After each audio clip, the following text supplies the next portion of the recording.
We come this morning to the conclusion, to the end of our sermon series based on Trevor Hudson's book, The Questions That God Asks Us. And I wore this suit for the first week of the sermon series, and a couple of weeks ago, somebody in the congregation asked why I didn't wear this suit for the entire sermon series, all 10 weeks. And I have to share with you, the reality is this is a novelty suit. This is a costume. This is not like a high fashion, handmade. This suit is so cheaply made that I really don't think it was meant to be worn more than one or two times. And I have been working out a little bit, and so I noticed when I put it on this morning, it was a little bit snugger than I remember it being. And I told the 8:15 service, I said, if I drop something, I'm not bending over to pick it up. But I thought I might pull it out as we sort of finish up this sermon series on the questions that God asks us. And I want to be clear, though, that this suit is, there's a little bit of confusion. This suit is the Riddler suit from the Batman series. It's not the Joker. There's a distinction there. So this is the Riddler suit, not the Joker suit. And if it helps to remember the distinction, let's talk a little bit about these questions. These questions that we've been exploring over the last few weeks have been a little riddle-like, haven't they? They've been sort of riddles for us. They are no joke. These questions, they are riddles for us. They are rich, they are profound, they're befuddling, and they're alarming, and hopefully, ultimately, they are enriching to our faith. They nudge us farther in our faith. They call us deeper into our love of God, our love for others, our commitment to change our world. Where are you? Where is your brother?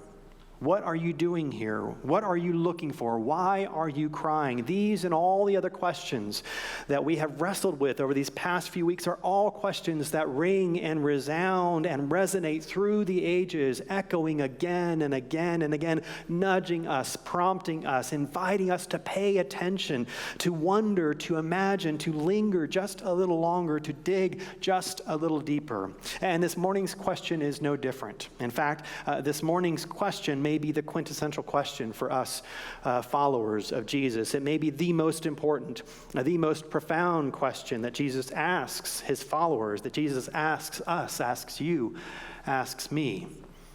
Do you know what I have done to you? Jesus asks. Do you know what I have done? And it's not just the question, is it? It's the setting, it's the context, it's this moment, it's what's happening here in this story when Jesus asks this question that infuses the question with great, enormous significance. Because Jesus asks this question of his friends, his followers, those who are closest to him, on the night of his betrayal, on the night of his arrest. He asks them this question when he already knows what lies ahead for him. He already knows that he will be betrayed. He already knows that he will be denied. And he already knows that he will have precious, precious little time to teach his friends what they must be taught. There's an urgency to this moment, to this scene. There's an urgency to this question that we don't quite get from the other questions that we've explored together this summer. This question, of all the ones that we've examined, of all the questions we could have studied, this question matters a little bit more, doesn't it? Do you know what I have done? It matters because just before Jesus asked this question, he did something so unusual, so outside of the box, so remarkable that he needed his friends, he needed his followers, he needs each and every one of us to know, to really know, to grasp, to comprehend, to understand what he's doing here, what he has done. John tells us that while the disciples were gathered at the table, Jesus got up, he took off his outer garment, he wrapped a towel around his waist, and he poured water into a basin. And then, John tells us, kneeling at the disciples' feet, Jesus went from person to person to person, washing their feet. An act of humble servitude, an act of care and compassion, an act of selfless and self-giving love. And then, getting up from the floor, then Jesus asked them, do you know what I've done?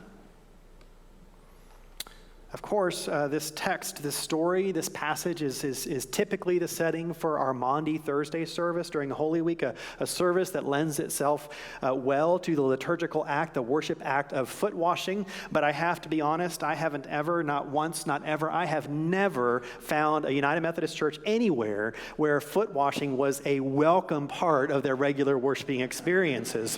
What I have seen, however, is the uncomfortable squirm, the sudden aversion to making eye contact, the raised suspicious eyebrow, the second, the instant, the moment, the possibility, the mere hint of a suggestion that maybe we might think about possibly doing foot washing in our Maundy Thursday service.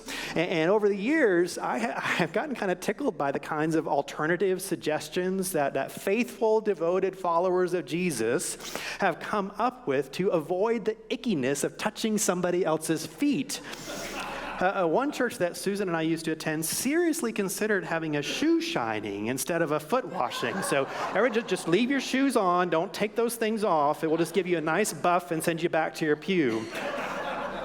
Another option that many churches have apparently considered is to offer a hand washing instead of a foot washing, which is probably a little bit safer, but I have to tell you that the biggest problem that I have with that option is really that the only example of hand washing that we have in the Passion narratives is when Pontius Pilate washes his hands after he's condemned Jesus to death, which is not exactly the moment that we're looking for in worship, although it has some intriguing possibilities, doesn't it?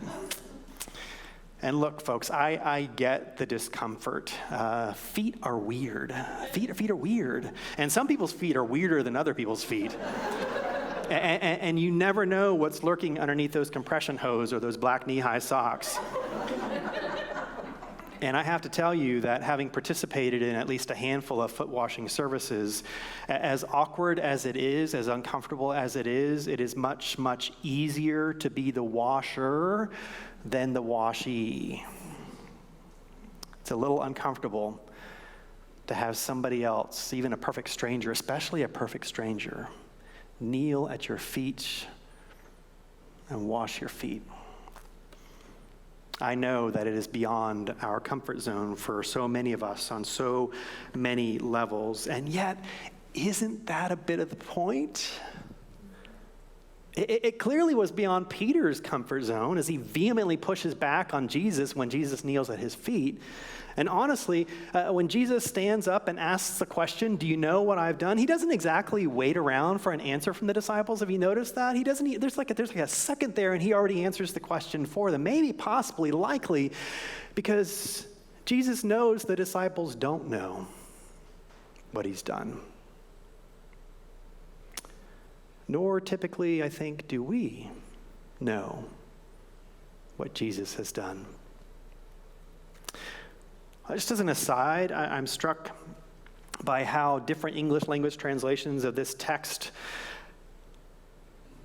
sort of use different phrases for this text. Some have Jesus asking, "Do you understand what I've done to you?" Others say, "Do you know what I've done for you?" And a small number of translations have the simpler, "Do you see what I have done to you?" But all the translations, no matter how they translate that passage, they have Jesus not skipping a beat, assuming, expecting, knowing that the disciples do not know, they do not understand, they do not see. Like Peter missing the point, misinterpreting or misconstruing and uncomfortably trying to shoo Jesus away, we fail to grasp the depth of Christ's love for us, for even us, a depth of love that brings Jesus to his knees to tend to us at our most uncomfortable, at our most unawares, at our most misguided and our most mistaken. I don't know if any of us really understands, really comprehends, really sees the love of Christ for us, poured out, offered up, given freely for us, for you, for me. I don't think we know what Jesus has done. Several years ago, when I was in my 20s, I was on a sort of journey, a back and forth journey with faith, with church, with God. And one year I was asked to participate in a Lenten production, a play, a reenactment of the Last Supper. And for reasons unknown, of all things, I was cast as Jesus. And so here I was, a 20-something young adult, with a pretty awkward and complicated and convoluted relationship with the church, with God, with faith, acting like Jesus, saying Jesus' words, doing the things that Jesus did the night he was betrayed. And because the play followed this narrative from Scripture quite closely, I had to act out the foot washing scene with a bunch of guys who were at least as uncomfortable with me touching their feet as I was uncomfortable touching their feet.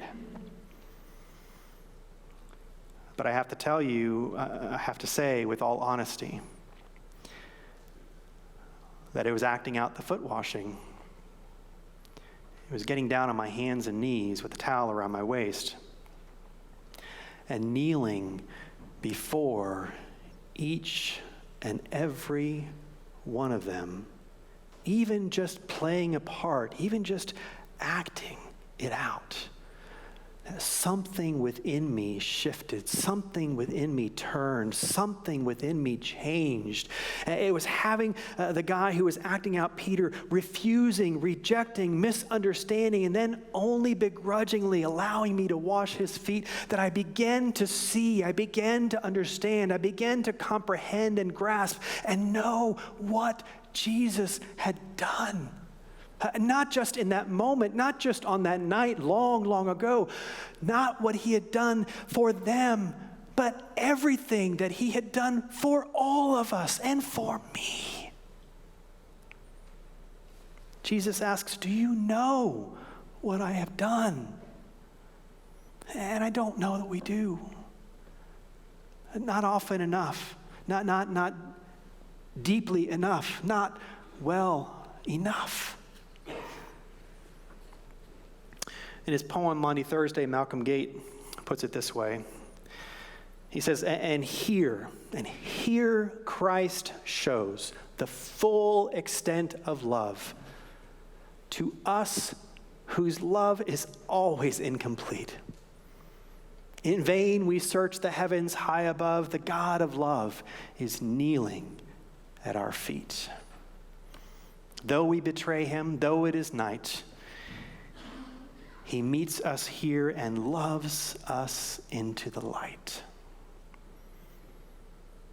In our back and forth journey with faith and God and the church, in our fickle searching for love, for meaning, for purpose in this life, our scanning the heavens for something spectacular, something remarkable, something dramatic, here is the God of love, whose name, whose essence, whose very being is love, kneeling at our feet, at your feet, at my feet. Here he meets us to love us into the light. Do you know what he has done for you? In May of 1738, Charles Wesley had a profound conversion experience, a real and powerful understanding of Christ's love for him, a grasp of what Christ had done for him. And he wrote the words to the Methodist hymn, "And Can It Be?" And it is sort of Methodist through and through. He writes, "And can it be that I should gain an interest in the Savior's blood? Died he for me who caused his pain, for me who him to death pursued? Amazing love, how can it be that thou, my God, should die for me?" Amazing love, how can it be that thou, my God, should die for me? Jesus asks the question, do you know what I have done? Do you? A couple weeks after Charles Wesley had his conversion experience, his brother John had his famous conversion experience on Aldersgate Street in London. It was, in Wesley's own words, that strangely warmed heart, the overwhelming sense that God loved him. And John was a priest in the Church of England. He had served as a missionary in the Americas. He taught at the university level. He was raised in the church. And here on Aldersgate Street, for the first time in his life, he didn't just understand intellectually. He didn't sort of have a mental, cognitive understanding of what Jesus had done. He felt it in his heart, what Jesus had done for him. And then, as the story goes, John supposedly turned around on Aldersgate Street and saw the debtor's prison. And just as assuredly in that moment, knew that what Christ had done for him, Christ had done for them as well. The love that he experienced from Christ in that moment was a love meant for those in prison as well. When Jesus answers his own question here, when Jesus doesn't wait for the disciples to answer, doesn't wait for you or I to answer, do you know what I have done for you? He not only explains how he humbled himself in love for them, how he knelt at their feet, how he surrendered his ego, his pride, his privilege, his status, his standing to serve them, to love them, to care for them. But he added that we, you and I, should also humble ourselves, to kneel at one another's feet, to surrender our ego, our pride, our privilege, our status, our standing, to serve others, to care for others. Jesus asks, do you know what I have done? And he answers his own question. He says, if I, your Lord and teacher, have washed your feet, you also ought to wash one another's feet. I have set you an example that you should also do as I have done to you. Jesus asks, do you know what I have done? I've set you an example that you should do as I have done. I'll conclude this morning with the question that we wrestled with at the very beginning of this series several weeks ago. Where are you? Where are you? Where are you in relationship with Christ right now? Where are you in your meandering back and forth journey with God, with faith, with church? Where are you in understanding and seeing and feeling and grasping in your heart of hearts Jesus' self-sacrificing, self-giving, over-generous love for you? Where are you in your love for others, in loving each other, in loving the stranger with the same kind of love that Christ loved you with, that Christ still loves you with? Do you know what he has done?